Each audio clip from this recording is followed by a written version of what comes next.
Vishnu, Karnodakshayi, Garbhodakshayi and Shirodakshayi. These are little technical, try to understand. Now, this universe which you find just like a big ball, there are innumerable universes like this, and they are floating in water. That water is called causal ocean. So, that causal ocean, there is, I mean to say, completing the whole ocean, big gigantic body is lying down there. That is known as Karnodakshayi Vishnu. The Vishnu in that gigantic form is sleeping within the water of that causal ocean. And while he is inhaling and exhaling, breathing, there are bubbles, and those bubbles are manifested as universe. This is stated in Brahma Samhita, Jasaika Nishpasita Kalamatavalambya Jivanti Loma Vilaja Jagadandanaha. That breathing, exhaling and inhaling, just like we also do that. So, we have inherited that exhaling, inhaling from that Vishnu. So, all these Brahmandas are universal. Each of them has a predominant deity. He is called Brahma. Brahmanda, the master of this Brahmanda is called Brahma. Now this duration of this Brahma, duration of life, is only the inhaling and exhaling period of Mahavishnu. When he is exhaling, all the Brahmandas are coming in existence. And when he is inhaling, they are all vanquished. This process is going on. And the Supreme Person who is doing this, I mean creation and dissolution, he is called Mahavishnu. Vishnu Mahansa Vyajasya Kalavishesha Govindam Adipurusam Tamam Bhajam. So the reference is in the Brahma Samhita that Mahavishnu is also part and parcel of Govinda Krishna. We just try to understand what is Krishna. Then go on. The innumerable universes are generated from the skin holes of this Karnodakshayi Vishnu, and in each one of the universes the Lord enters as Garbhodakshayi Vishnu. Again, after creation of the universe, he enters each and every universe. This universe is filled with water, half. What you are seeing, that is half only. And the half is filled with water. In that water, Vishnu again lying, expanding. This is Vishnu's power. He can expand an innumerable identity. That is also confirmed in the Brahma Samhita. Advaita, Achyuta, Anadi, Ananta, Rupam. Ananta means unlimited.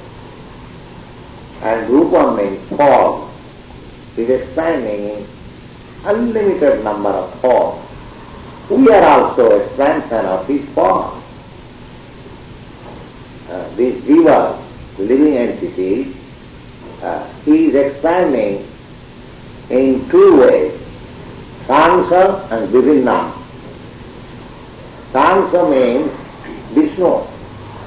One expansion is just directly he himself, and another expansion is a separated from. That separated from him we are. We living entities, we are also Vivinna. We are also part and parcel, but we are separated. Therefore, we have got the full potency of God. We have got potencies of God. The six potencies, namely opulence, fame, strength, beauty, knowledge and renunciation. We have also got this in minute quantity. Whatever we see here, the richest man in the world, that is only minute particle of the richness of God. Because we are part and parcel, minute part and parcel. Therefore, we have got all the opulences in minute form. Just like gold and a minute particle of gold. Chemically analyzed, the small particle of gold has got all the composition as the original big gold. The drop of seawater, chemically the drop of seawater has got all the composition as the big seawater. Similarly, we have got all the qualities of God, but in minute quantity. That is the difference between God and all. Or, in other words, you can study God also by studying yourself. Whatever propensities you have got, that is also there in God. Everything. Otherwise, that it comes. Because I am part and parcel. If I have got all these propensities, naturally, in full and without any inability, those things are present in God. Take for example, our love. What you call love, of course, it is a reflection of love. Several times I repeated. In this material world, there is nothing like love. It is only everything perhaps a reflection of that. Just like we have got affection for children, that is there also. But that is without any inability. Here also the same man and woman, male and female, there is attraction between one another. And similarly, there is also Radha Krishna. But there is no inability. That is full and that is perfect. Here it is imperfect due to material contamination. So everything, whatever we have got, Krishna has also got that thing. But in Krishna, it is in perfection. In us, in our conditional state of life, it is imperfect. So, if we doctor ourselves with Krishna, then all these propensities become perfect. The same example as I have given repeatedly, that a car is running at 20 miles speed, a cyclist catches the car, he also runs in 20 miles speed. Although the cycle hasn't got such speed, similarly, although we are minute particles of God, if we doctor ourselves with the consciousness of God, of Krsna Consciousness, then we become equally speedy. This is the technique. God. In the Bhagavad Gita, this is also mentioned that the material world is created at 13 devotes, and then again it is destroyed. This creation and destruction is done by the Supreme Will on account of the conditioned souls, or the Nitya Bandha, living beings. Nitya Bandha, this word is also technical. Nitya Bandha means ever conditioned. There are Nitya Mukta. Nitya Mukta means ever liberated. In the spiritual world, there are also innumerable living entities. This material world is only 1/4 manifestation of Krishna's energy, God's energy. And the 3/4 energy is manifested in the spiritual world. So, you can just imagine that in 1/4 manifestation of energy of the Lord, we are so many living entities, which is impossible to count. Now you can imagine how many more living entities are there. But here we are conditioned and they are liberated. Those who are conditioned, they are called Nityabadha. They have condition. Nityabadha means we do not know when this conditional state has begun. It is impossible to trace out the history. But we are conditioned. There is no doubt about it. Condition means no freedom. No freedom. As free souls, we are free. Sarvada, we can go everywhere, anywhere. Even those who get some mystic power by perfection of yoga practice, they can also exhibit some power. So why? As we become free from material conditions, our original freedom comes. So one of the qualifications of the spirit soul is sarvada. Sarvada means he can go anywhere and everywhere. But because we are conditional state, we are trying so much to go to the moon planet, we cannot go. But Narada, because he is free, he has got full spiritual body, he can go anywhere he likes. One. The Nitya Bandha, or the eternally conditioned souls, have the sense of individuality, or ahamkara, which dictates them for sense enjoyment, which they are unable to have constitutionally. The Lord is the only enjoyer, and all others are enjoyed. The living beings are predominated enjoyer, but the eternally conditioned souls, forgetful of his constitutional position, have strong aspiration for enjoying.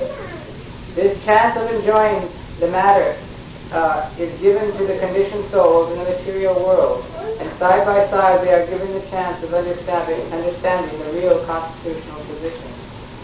Those fortunate living entities who catch up the truth and surrender unto the lotus feet of Bhaktivedanta after many, many births in the material world become one of the eternally liberated souls, and thus are allowed to enter into the kingdom of Godhead. So we can also become one of them, eternally liberated.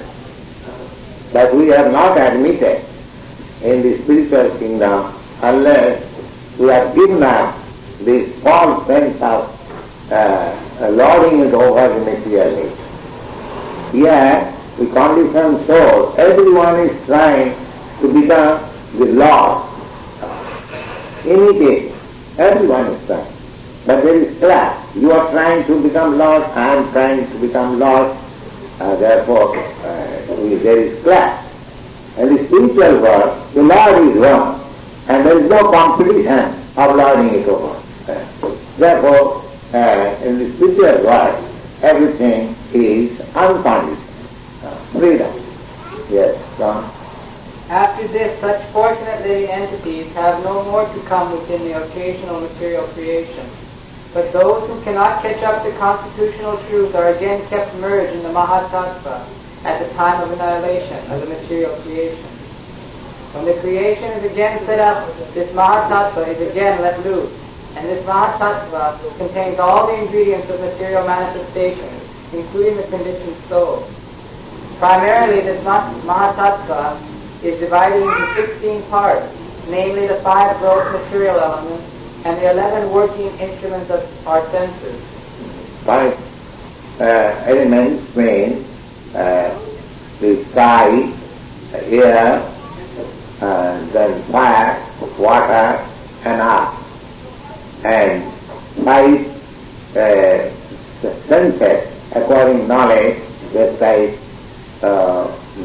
eye, ear, tongue, smelling, we are acquiring knowledge by this. And working 5 senses, there's a hand, leg, the genital, and in this way.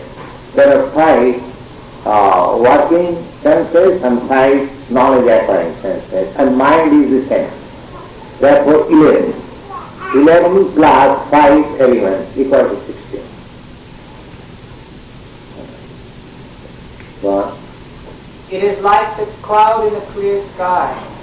In the spiritual sky, the effulgence of Brahman is spread all around, and the whole system is dazzling in spiritual light.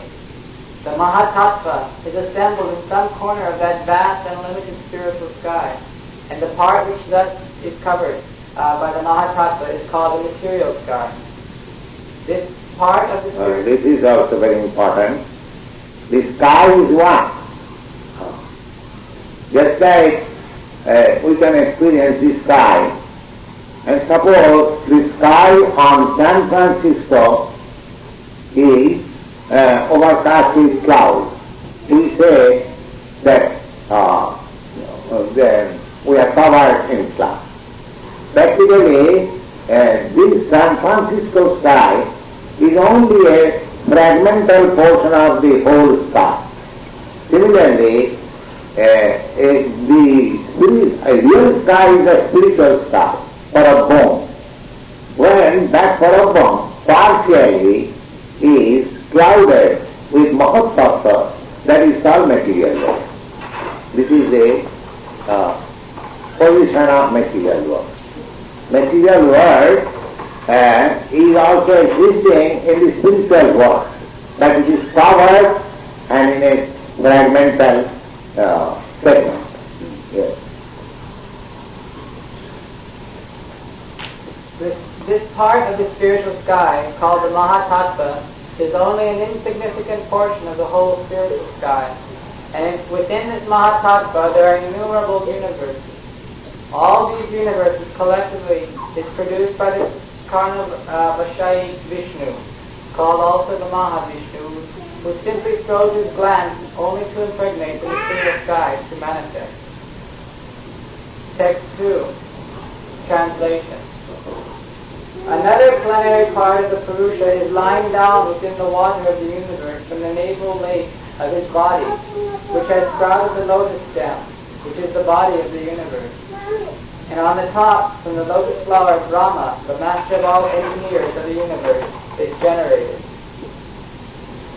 Purport. The first Purusha is the Karna-Dakashai Vishnu. From the skin holes of him, innumerable universes have sprung up. In each and every one of them, the Purusha enters as the Garbhodakashaya Vishnu. He is lying in half portion of the universe, full with water of his body. And from the navel of Garbhodakashaya Vishnu has sprung up the stem of the lotus flower, the birthplace of Brahma, who is the father of all living beings, and the master of all demigod engineers, engaged in the matter of perfect design and working of the universal order.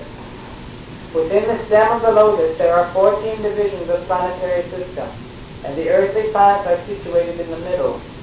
Upwards there are other better planetary systems, and the topmost system is called Brahma Loka, or the Satya Loka. Downwards, the earthly planetary system, there are 7 downward planetary systems, domiciled by the Asuras, and similar other materialistic living beings. From this Garbhodakashaya Vishnu, there is expansion of the Kshirodakashaya Vishnu, who is the collective Paramatma of all living beings. He is called Hari, and from him all incarnations within the universes are expanded. Yes, this Garbhodakshaya Vishnu is the father of Brahma, who has created all these innumerable planets. And in one of the planets, there is Kshirodakshaya Vishnu. In that planet, the ocean is of milk. There are different kinds of ocean, as we get information from Vedic literature.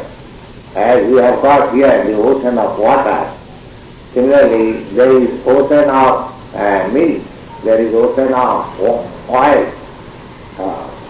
There is just like you have got oil within earth.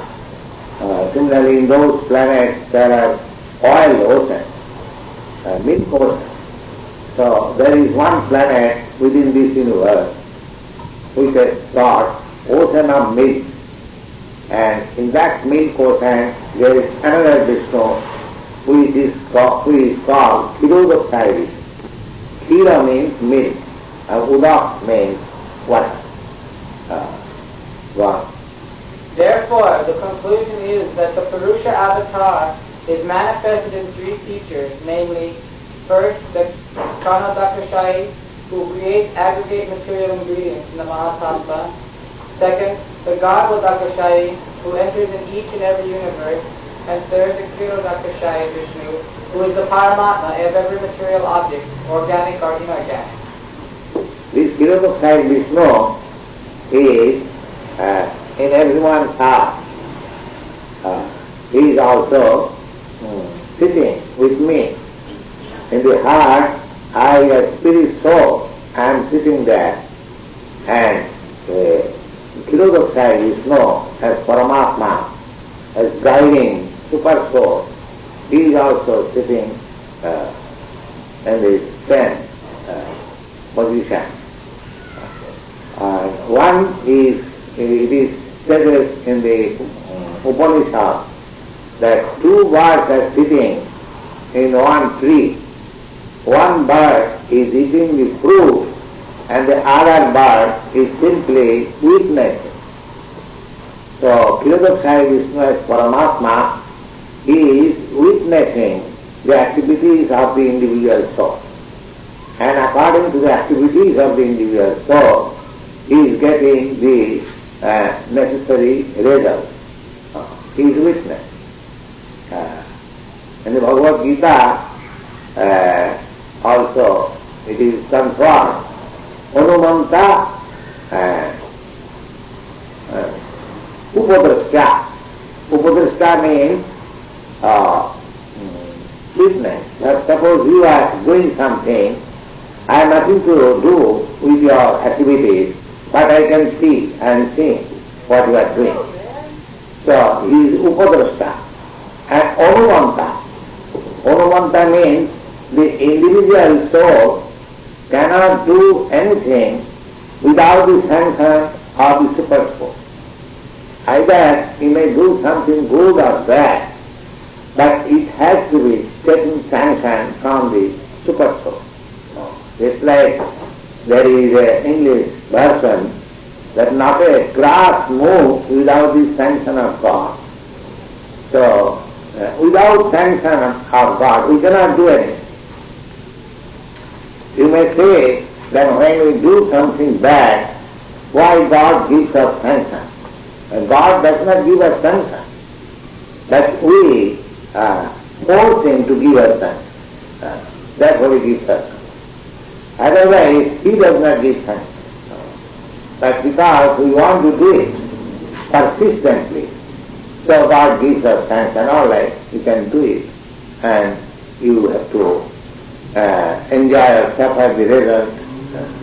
Therefore, the Bhagavad Gita, the last instruction is that Sarvadharman Parityajya Mamekam Saranam. Don't try to do according to your whims. You just surrender unto me. Abide by me. then I shall give you all protection.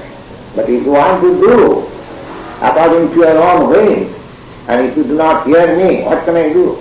You do it and enjoy the result.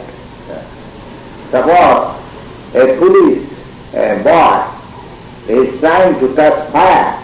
Father says, don't do it. In spite of that, if the foolish boy does it, and is burned, the father is not responsible. He says, don't do it. But the child does it out of ignorance and suffers. Similarly, the sanction of God is there, and he persists on. I want this, I want this. That the child sometimes cries, and the mother is obliged to sanction. Similarly, God is very kind. If we persist on doing something, He gives us sanction. But the result, you have to suffer or endure.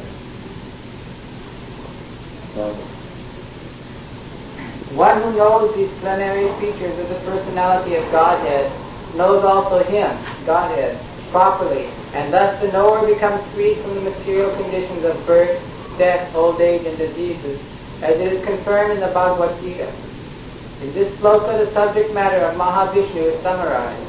The Mahavishnu lies down in some part of the spiritual sky by his own free will, and thus he does lie on the ocean of Karana, from where he glances over his material nature, and the Mahatattva is at once created.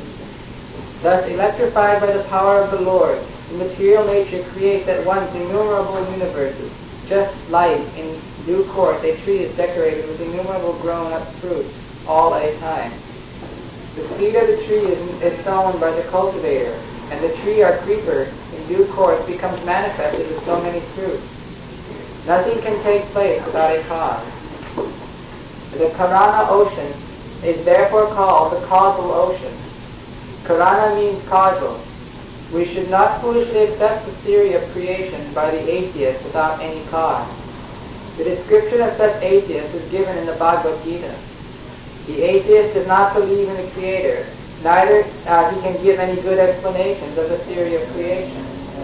Material nature has no power to create. The atheist class of men, they do not agree to accept that this material world is created by God. They give some reason of their own way of thinking, and most of the arguments are perhaps like this, perhaps like this, perhaps like this. What is this nonsense, perhaps? Is that science, perhaps? So, they have no sufficient reason that there is no creator. In everything we find there is a creator. Anything you take for example this table, there is a creator, somebody has manufactured it. This microphone, somebody has created. Anything you take, you have to find out some creator. And such a vast, gigantic thing going on so nicely and punctually, the sun is rising punctually, the moon is rising punctually, the fortnightly is going on, the season is coming punctually, everything. And why there should be no creator or no superintendent? That answer is there in the Bhagavad Gita. Maya dhaksina prakriti suyate sacharasaram, and am I superintendent? So if we accept this, then the whole problem is solved. But if we don't accept it, then we have to speculate, but we never have to come to the right conclusion how this creation began. That is not possible to understand by such way. Go on. Material nature has no power to create.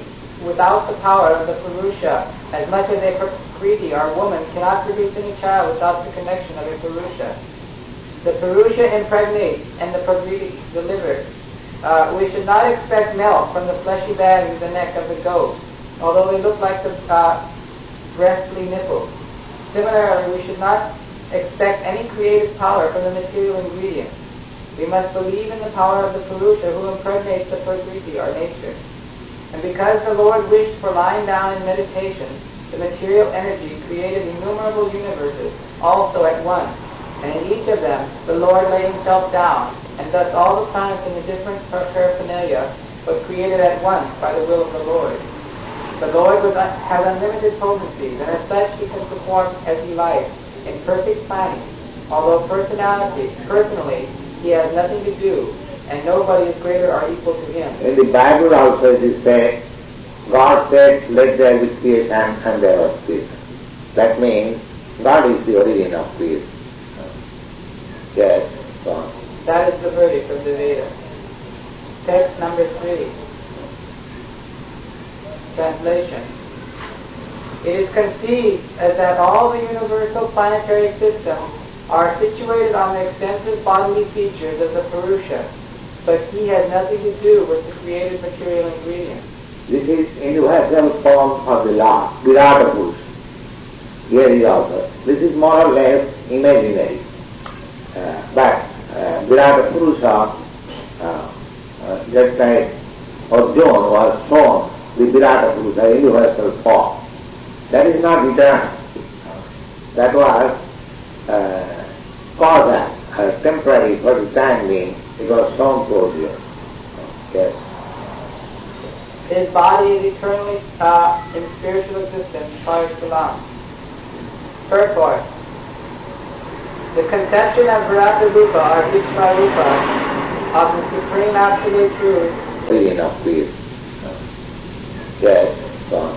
That is the verdict of the Veda. Text number 3. Translation. It is conceived as that all the universal planetary systems are situated on the extensive bodily features of the Purusha, but he has nothing to do with the created material ingredients.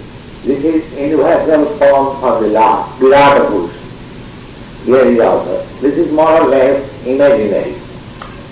But Virata Purusha, just like Arjuna was shown the Virata Purusha, universal form. That is not eternal.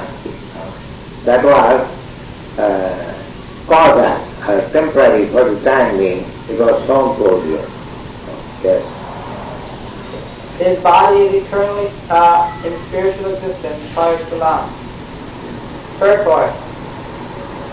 The conception of Virata Rupa or Vishvarupa of the Supreme Absolute Truth is specially meant for the neophyte materialist who can hardly think of the transcendental form of the personality of Godhead. To them a form means something of this material world, and as such an opposite conception of the Absolute is necessary for them in the beginning to concentrate their minds in the power extension of the Lord. As stated above, the Lord extends his potency in the form of Mahatattva, which includes all material ingredients.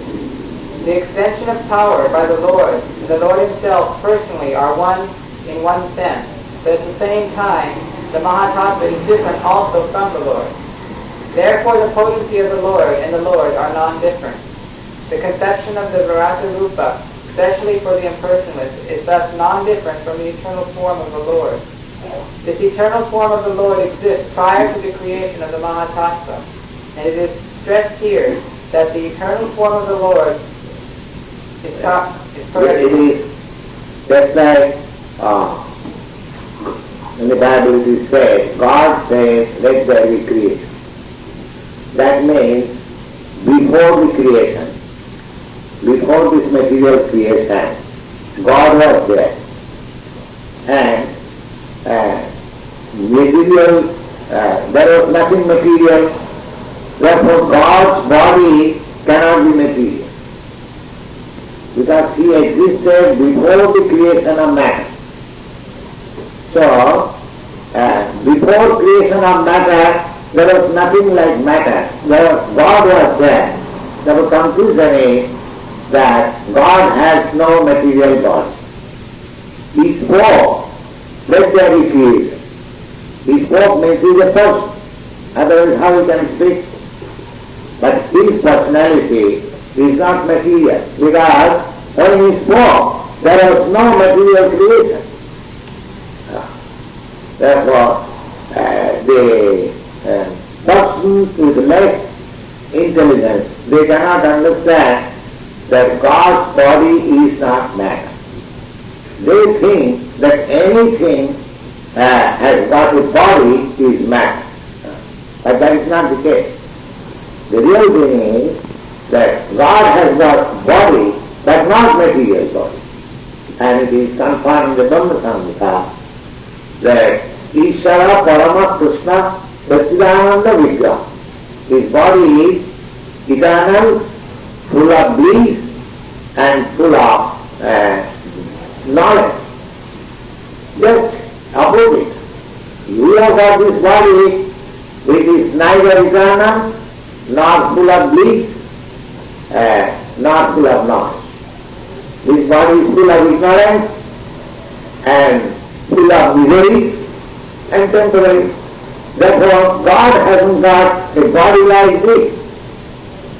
When in the Vedic literature it is said that God has no body, that does not mean that He has no body. He has no body like this body, material body. Apanipada Javanadgrihita. The Vedic literature says like this, that God has no leg, no hand. That would impersonally take advantage of it, or here it is stated, God has no leg, no hand. But the next line is, Javanadgrihita, He can accept everything which we offer Him in devotion. Now how He can accept? He has no hand, how He can accept things from us? That means, He hasn't got a hand like us. His hand is different. Therefore, even though He is situated in the spiritual world, which is far, far away from us, and still, He says in the Bhagavad Gita, He says, Taya bhaktyavihitam asnami prajatarmana patram pushpam phalam tuyam jyumi vasya prajastati. Krishna says that a little flower or little water or a little leaf, whatever my devotee offers me in love and devotion, I accept it. And Taya bhaktyavihitam, and because He has brought it with great devotion, that's why I eat. Taya bhaktyavihitam asnami. Asnami means I eat. Now, you can say, all right, I offer these fruits and flowers to God, that it is the same, it is remaining. How is eating? But his eating is not like my eating, because he hasn't got a body like this.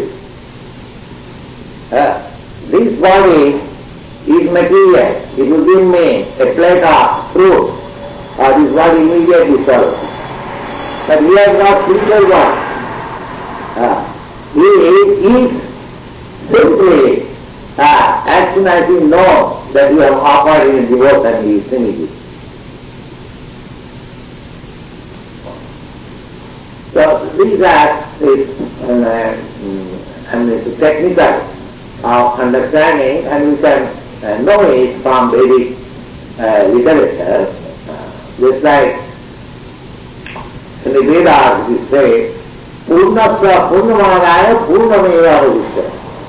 You cannot imagine Purna means full.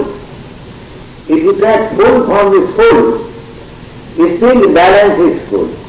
That is the spiritual calculation. Just like you have got $100, and I take $100 from him, I still have got $100. And this is beyond material conception. Here 1 minus 1 equal to 0. And in the spiritual world, 1 minus 1 equal to 1. Here 1 plus 1 equal to 2. And in the spiritual world, 1 plus 1 equal to 1. So these things are very subtle. As we make progress in spiritual understanding, just like how Krishna can eat from such a distant place. No, Krishna is everywhere. He is in you. The his eating process is different. Because this body is spiritual. Purnasya Purnamādaya. You can take the whole thing, it's still 1 minus 1 equal to 1. It's still Purnasya Purnamādaya, Purnamaya. What is your question? I was going to ask if the rose-colored light that you see around the food was being offered up. You can ask after we have finished. Not within the lecture, you cannot ask. What is that?